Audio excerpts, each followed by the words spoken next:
اور کس کس کی طرف سے واجب ہوتا ہے. تو صدقہ فطر سب سے پہلے واجب کس پر ہے؟ دیکھیں صدقہ فطر کا نصاب جو ہے نا خوب سمجھ لیں. جس آدمی کے پاس یا جس عورت کے پاس 5 چیزیں یا ان کا مجموعہ 52.5 تولہ چاندی کے برابر ہے، یعنی اس کی قیمت کے برابر ہے، تو اس پر صدقہ فطر بھی واجب ہے، قربانی بھی واجب ہے. 5 چیزیں کون سی ہیں؟ سامان تجارت، یعنی وہ سامان جو آپ نے بیچنے کے لیے خریدا ہو. بار بار میں اس کی وضاحت کرتا ہوں. پلاٹ خریدا تھا بیچنے کے لیے اور اب تک بیچنے کی نیت باقی ہے، اس کو کہتے ہیں سامان تجارت.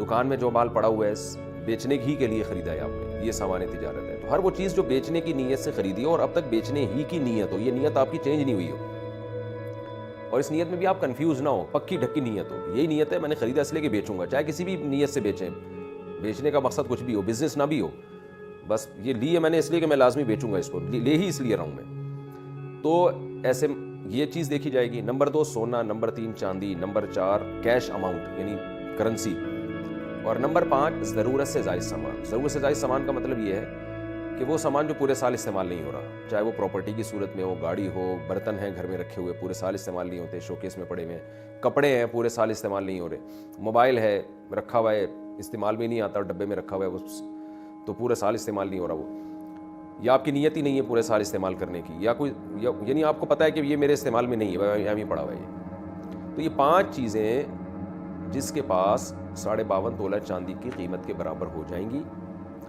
تو اس پر صدقہ فطر بھی واجب ہے اور